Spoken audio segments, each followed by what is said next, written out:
My father forged my signature on $291,000 in loans.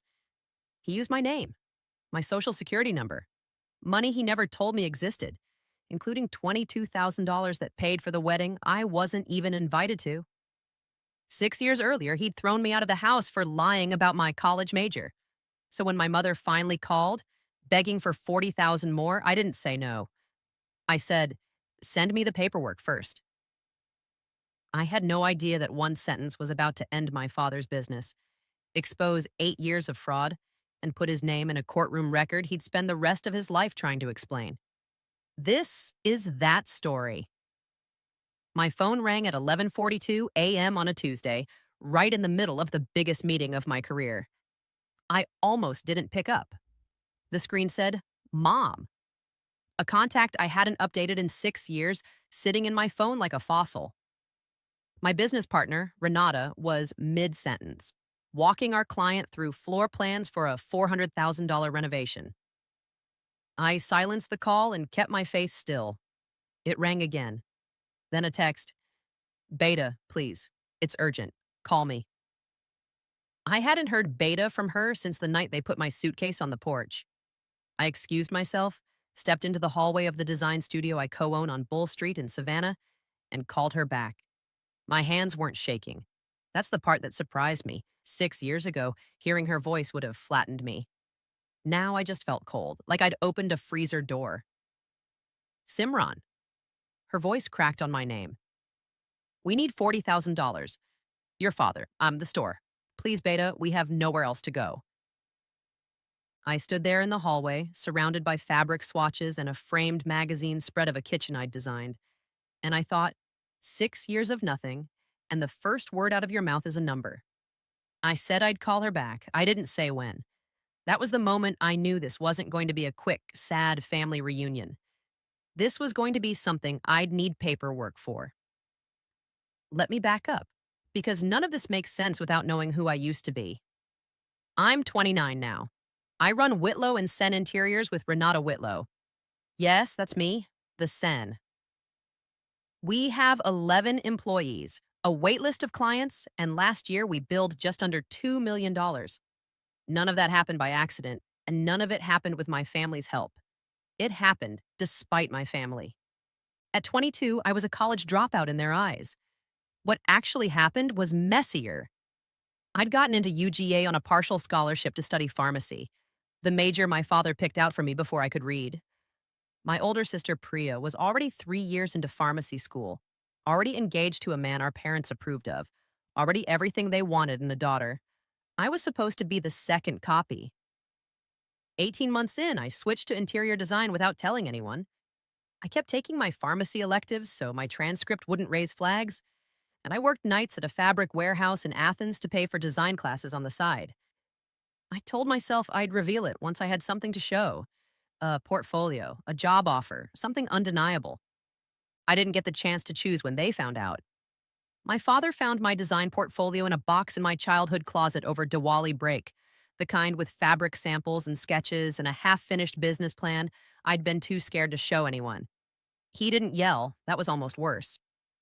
My father, Anand Sen, owns a hardware store in Augusta, Sen's Hardware and Supply, same name on the sign, for 31 years. And he has this very specific quiet voice he uses when he's about to detonate something. "You lied to us for a year and a half," he said, not a question. I didn't lie. I just didn't. You lied. He set the portfolio on the kitchen table like it was evidence in a trial. My mother, Devika, stood by the stove, arms crossed, saying nothing, which from her was its own kind of verdict. Priya sat at the table with her engagement ring, catching the light, watching me like I was a stranger who'd wandered into her childhood home. "Pharmacy is a real future," my father said. This, he pushed the portfolio an inch across the table like it was contaminated. "This is a hobby. You're going to throw away everything we've sacrificed for a hobby." "It's not a hobby. I've already done freelance work. I have actual clients." "You have delusions." His voice finally cracked its quiet shell. "Do you know what people will say? Anand Sen's daughter, dropping out to pick paint colors?" That was it, really. Not concern about my future, concern about what people would say at the temple, at the cousin's wedding, at the grocery store. If you walk away from pharmacy, he said, you walk away from this family's support completely. I won't pay for an education I didn't approve, and I won't have my name attached to a failure I warned you about. I looked at my mother. I was waiting for her to do anything, soften it, argue, even just look at me. She kept her eyes on the stove. Mom, you should have told us, she said quietly. You should have trusted us. That was her whole defense. Not stay, not we'll figure it out. You should have told us like the lie was the crime and not the 18 months of silence that built it. I went upstairs and packed one suitcase. My father didn't stop me. Priya didn't say goodbye.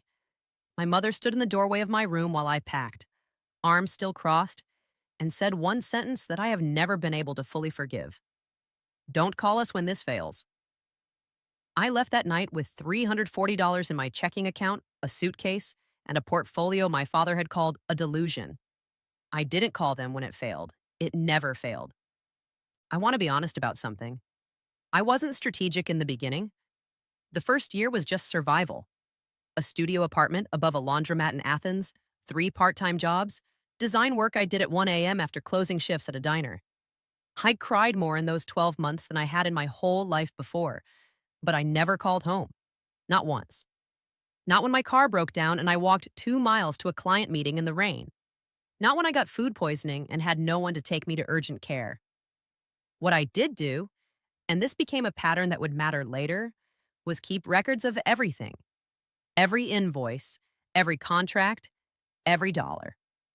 Not because I was planning some elaborate comeback, just because surviving with nothing teaches you to never let a number go undocumented again. By 24, I had 3 real clients and a small reputation in Athens. By 26, I'd met Renata at a trade show, and we started Whitlow and Sen with a $15,000 small business loan I'd qualified for entirely on my own credit. A fact that will matter enormously later, in ways I couldn't have imagined that day in the bank. By 28, we'd moved to a studio space on Bull Street in Savannah. My name was on the lease, on the loan, on the business license. Mine, nobody else's. I built an entire life out of the wreckage of being told I was a delusion. And for 6 years, my family didn't call. Not on my birthday after the first year. Not when a regional magazine profiled our firm. Not when I bought my first house, a renovated 1920s bungalow on Habersham Street that I am, to this day, irrationally proud of. Then, on a random Tuesday, in the middle of my biggest meeting yet, my mother called asking for $40,000. I didn't know yet why they needed it. I didn't know yet that the number $40,000 was, in a way, the smallest part of the problem. I just knew, standing in that hallway with the smell of fresh paint and fabric samples around me, that something had gone very wrong back in Augusta, and that I was about to find out exactly how wrong. I called my mother back 4 days later. Not because I'd forgiven the silence, because I needed information before I gave her anything, including an answer. 40,000 for what exactly? I asked. There was a pause, the kind that tells you someone's deciding how much truth to ration out. The store, she finally said. There's a loan situation. Your father is handling it, but the bank wants payment by the end of the month or they'll... Her voice caught. They'll take the building. What bank? Beta, does it matter? We need... It matters to me, I said. What bank, Mom? She gave me a name. Heritage Trust, a regional bank with branches all over Middle Georgia. I wrote it down on a sticky note at my desk, the way I write down everything, out of habit more than suspicion at that point. I told her I needed a few days to think. I did not say no. I also did not say yes. I'd learned in 6 years of running a business that the worst financial decisions I'd ever almost made were the ones I made fast, under emotional pressure, with someone crying on the other end of the phone. What I didn't tell her was that I already had a small itch of unease, and it had nothing to do with her phone call. 3 weeks earlier, my cousin Nikhil, Priya's husband's younger brother, technically not even blood family to me, but the only person from that whole world who still texted me on my birthday, had sent me something strange. Hey, random question. Did your dad ever put your name on anything with Sen's hardware? Like a loan or whatever? Someone at the Rotary meeting mentioned your name and I got confused, lol. I'd read it 3 times. I hadn't lived in Augusta in 6 years. I hadn't signed a single document related to my father's business since I was 18, when he'd had me sign something at the bank that I assumed because I was 18. And trusting and an idiot, I was just paperwork related to a college fund. I told Nikhil I had no idea what he meant. He said it was probably nothing, somebody misremembering, and I let it go. Until the phone call about the $40,000. Then it stopped feeling like nothing. I run a business. I know what it looks like when a company's healthy, and I know what it looks like when it's bleeding out quietly while everyone smiles at the register. I'd watched my father's store my whole childhood.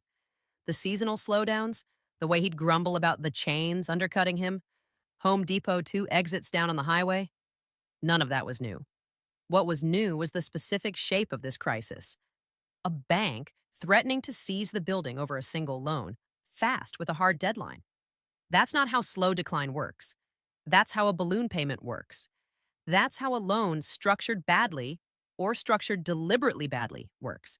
So I did what I do when a client gives me a budget that doesn't match the renovation they're describing. I started asking quiet questions and writing down the answers. I called Nikhil first. That thing you texted me about? Tell me everything you remember. He didn't remember much, just an older man at a Rotary fundraiser saying something like, "Your cousin Simran's been a big help to your uncle's business, hasn't she?" And Nikhil being confused because, as far as he knew, I hadn't spoken to my father in years.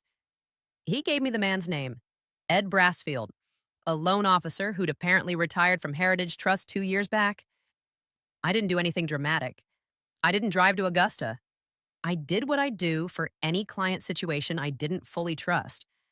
I started a folder, digital, encrypted, backed up in 2 places, the same way I keep every contract and invoice for my own business. I labeled it, embarrassingly plainly, Augusta.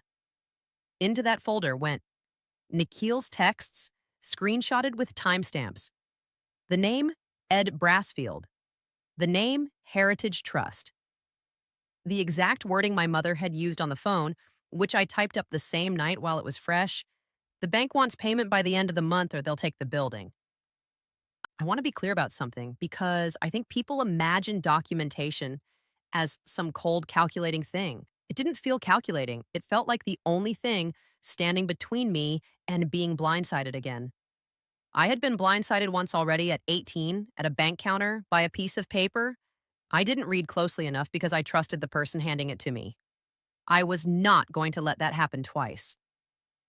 I pulled my own credit report that same week, something I do twice a year anyway, a habit from building a business on personal credit when I had no family safety net to fall back on. Nothing looked wrong. No surprise accounts, no strange inquiries. That, at least, was a relief. But it didn't answer the actual question gnawing at me. What exactly had my name been put on 11 years ago at 18? At that bank counter, the day my father told me it was paperwork for your education. I called my mother back on a Thursday evening, my laptop open, the Augusta folder sitting in another tab. "I need to see the loan documents," I told her. "All of them. Before I decide anything about the money." The silence on the other end of the line lasted 4 full seconds. I counted them. "Why would you need to see documents, Simran?" She finally said, and there was something in her voice I hadn't heard before. Not grief this time. Something tighter, something closer to fear. That's when I knew. Whatever was in those documents, my mother already knew it was bad. And she was hoping I'd hand over $40,000 without ever asking to look. I wasn't going to do that. I stayed quiet. I let the silence sit there between us, the same way she'd let silence sit between us in that kitchen 6 years ago. Then I said, "Send me the documents, Mom, all of them. Or there's no $40,000. It took my mother 9 days to send anything. And when the documents finally landed in my inbox, they came from my father's email, not hers. A single PDF titled loan_info.pdf, like he'd renamed it specifically to give away nothing. I opened it at my kitchen table in Savannah at 9:14 p.m. with a glass of water I never touched and Renata on speakerphone because I'd asked her to be on the line. Renata's not just my business partner. She'd sat with me at 2 a.m. during our worst cash flow scare 4 years ago, and she has a steadier read on financial documents under pressure than almost anyone I know. The first page was a refinance agreement from Heritage Trust, dated 14 months earlier. Sends hardware and supply, principal balance $186,000, secured against the store property, and my stomach dropped. Reading this part, the family home on Renfield Court, the house I grew up in. The second page was the part that took the air out of the room. Cosigner, Simran A. Senarad, my name. My social security number, partially visible. A signature that was supposed to be mine, dated 14 months ago, a date I could account for completely because 14 months ago, I was in Charleston for 3 days at a design trade show with Renata, both of us photographed at a vendor booth, both of us with hotel receipts, both of us nowhere near Augusta, Georgia. I hadn't signed anything 14 months ago. I hadn't spoken to my father in 6 years. Simran. Renata's voice on the phone was very calm, the calm she uses with contractors who are about to get yelled at. That's not your signature. It wasn't. I know my own signature. The way the S loops. The way I never cross my T's the way this one did. Someone had signed my name to a $186,000 loan, attached my social security number to it, and used my legal name as a financial shield for a business I had no stake in and hadn't set foot inside in 6 years. I sat with that for a long time before I said anything else. The next morning, I called an attorney. Not a family friend, not someone recommended by anyone connected to Augusta. I wanted someone with zero social ties to my parents, someone who would look at this as a case file and nothing else. Renata gave me the name, Diane Castellano, a Savannah-based attorney who specialized in identity fraud and forged financial documents, someone she'd used once for a vendor dispute. She doesn't lose, Renata said, and she does not do sympathy. You'll like her. Diane's office was on Liberty Street, third floor, no plants, no soft lighting. Just a wall of case binders and a woman in her 50s with reading glasses pushed up into gray hair, who looked at my documents for 4 solid minutes without saying a word. Okay, she finally said. First thing, do not give them $1, not 1 cent, not as a loan, not as a gift, nothing. The moment money moves from you to them, it muddies the fraud claim. They could later argue you knew about the co-signing and were simply making good on an obligation. Are we clear? I said we were clear. Second, this loan being secured against the family home tells me something important. Either your father is extremely confident no one will ever look closely at this paperwork, or he's desperate enough that he didn't think it through. Desperate people make mistakes. We're going to find his. She had her paralegal pull the original signature card from when I was 18, the education paperwork I'd signed at the bank counter. Diane stared at it for a long moment. This is the same bank, Heritage Trust, same branch even. She tapped the address. Augusta Main Street branch. You signed something here at 18? My dad told me it was for a college fund. It wasn't a college fund. Diane slid the paper across to me. This is a limited authorization. It's old. It's expired by its own terms. These expire after 5 years unless renewed. But I'd bet money your father used this as a template. He's been doing some version of this for over a decade, Simran. The question is how many times? That sentence sat in my chest like a stone. It took Diane's investigator, a quiet, precise man named Walt Ferris, 11 days to come back with an answer none of us were prepared for. It wasn't one loan, it was 3. The first, 8 years ago, a $40,000 small business loan, also at Heritage Trust, also bearing my forged signature. Taken out the same year I'd left for Athens with $340 to my name. The second, 5 years ago, a $65,000 home equity line against Renfield Court. The third, the $186,000 refinance 14 months ago.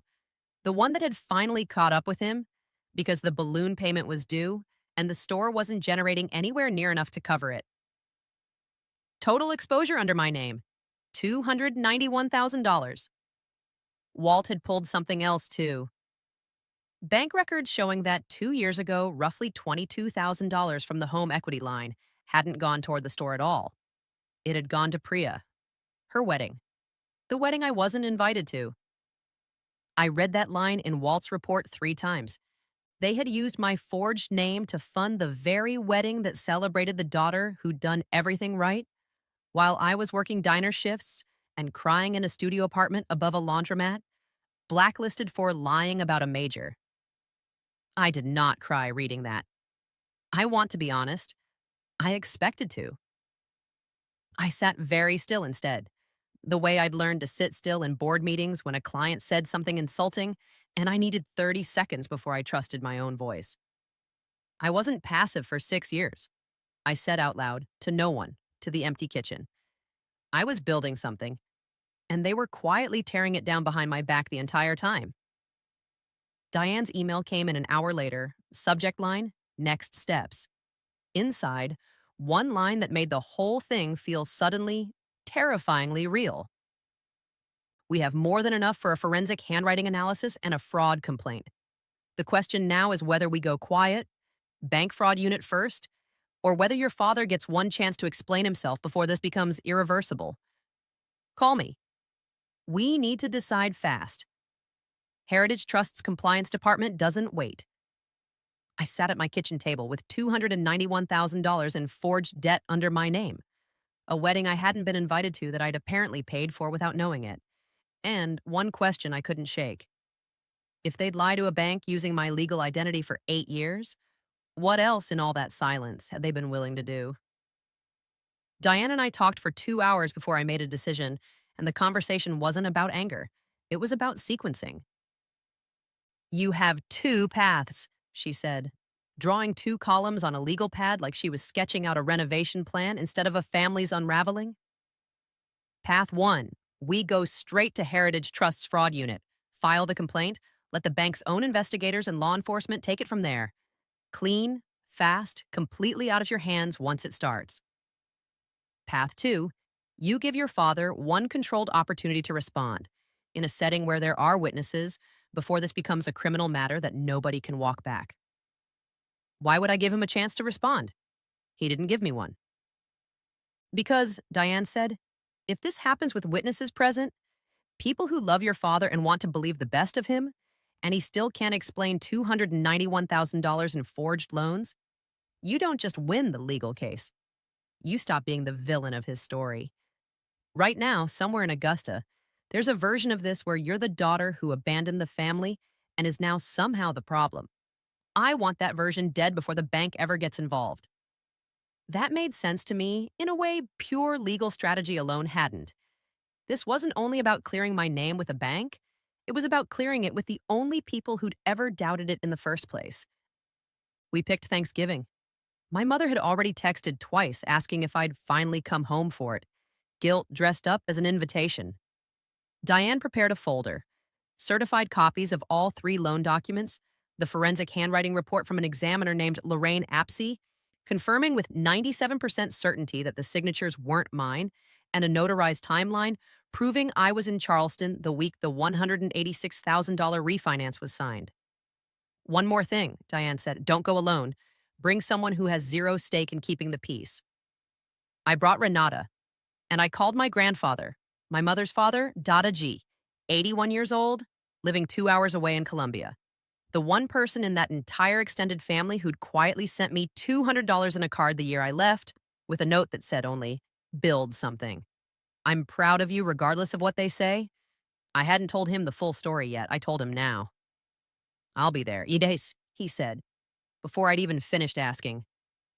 Thanksgiving at Renfield Court hadn't changed in 6 years. Same brass chandelier, same smell of my mother's cardamom rice, same 2 small dining table extended with a folding card table for the kids. 20-some relatives. Priya, visibly pregnant, sitting beside her husband. My father at the head of the table, looking older than I'd braced for, gray at the temples, carving the turkey like nothing in his life was on fire. My mother saw me first, and her face did something complicated. Relief, fear, and underneath it, something that looked almost like guilt finally catching up to her. Simran came, she said to the table too brightly.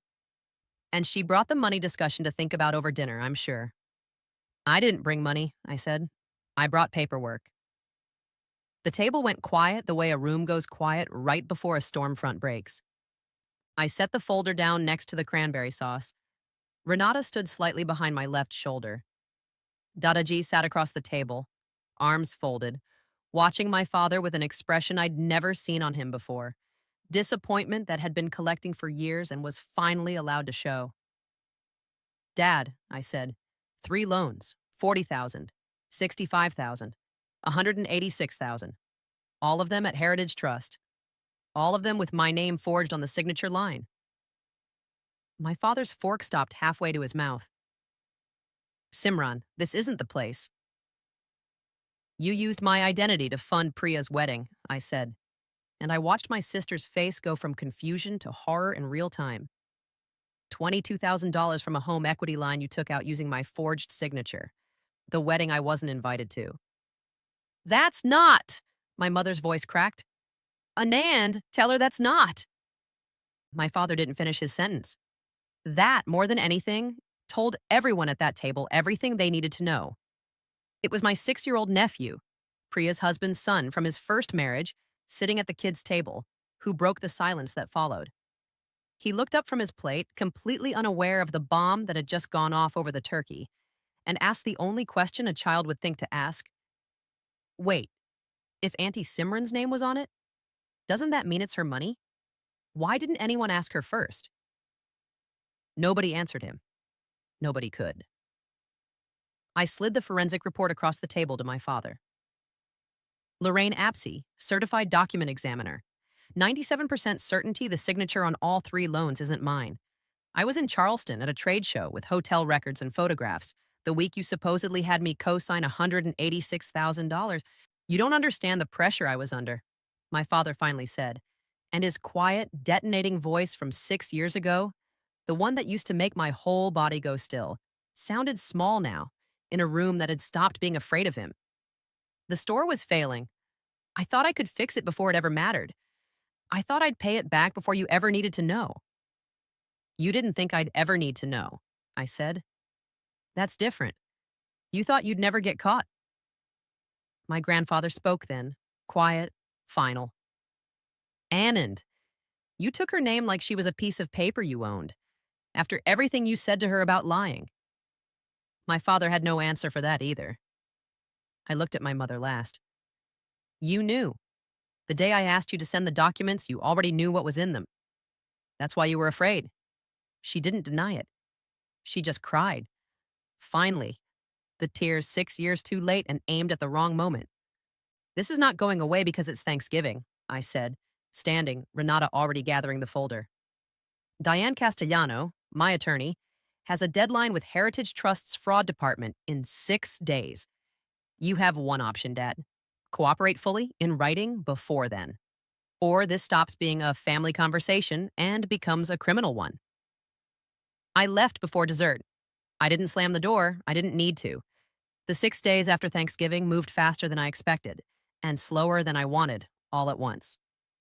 Diane filed the fraud complaint with Heritage Trust's Special Investigations Unit on a Tuesday morning, supported by Lorraine Apsey's forensic report, the Charleston trade show records, and a sworn statement from me detailing every loan I had never agreed to. By Thursday, the bank's compliance department had frozen further activity on all 3 accounts and opened an internal review. Standard procedure, Diane said, before anything escalates to law enforcement or the FBI's Financial Crimes Division, since interstate wire transfers tied to one of the loans pushed it into federal territory. My father did not cooperate quietly, not at first.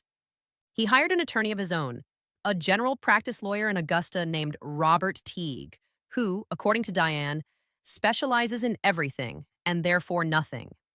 Teague's opening move was an offer. My father would pay back the $22,000 tied to Priya's wedding, quietly, in installments, if I agreed to drop the fraud complaint and sign a private settlement. Diane laughed when she got the offer. Actually laughed on the phone with me. Absolutely not, she said. Tell me you're not even considering that. I'm not, I said, and I wasn't. Settling would have meant pretending this was a private family debt instead of a federal adjacent fraud spanning 8 years and $291,000. It would have meant the bank never finding out, my credit exposure never being cleared, and my father walking away having learned nothing except that forgery has a refund policy if you get caught. No settlement, I told Teague's office myself, the only time I spoke to them directly. My attorney handles everything from here. The investigation moved through January. Heritage Trust's internal review confirmed what Lorraine Apsey had already proven. The signatures didn't match across all three loan documents. And worse for my father, the bank's own archived security footage from the Augusta Main Street branch showed him at the teller counter alone on the day of the $186,000 refinance with no record of me ever entering the building, ever notarizing anything, ever being present for a transaction supposedly bearing my signature. The bank referred the case to its fraud unit for prosecution review.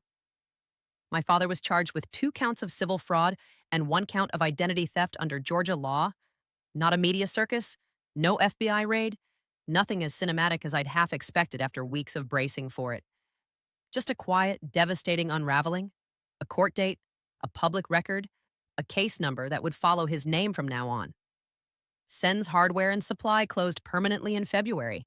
Not because of me, because the store had been failing on its own for years, propped up entirely by loans that no longer existed once the fraud was confirmed and the accounts were frozen. The building sold at auction. My father didn't lose it to Heritage Trust over my $40,000.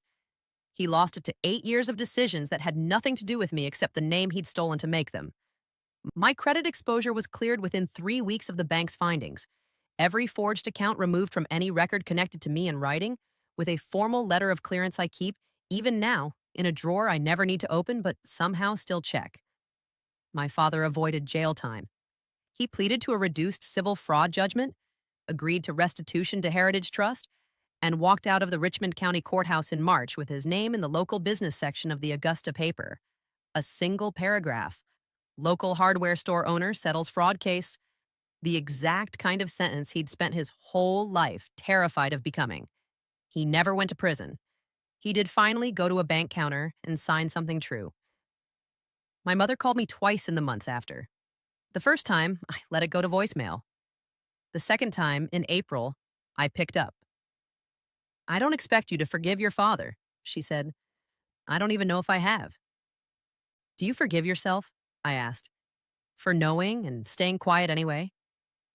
She didn't answer that. I didn't expect her to.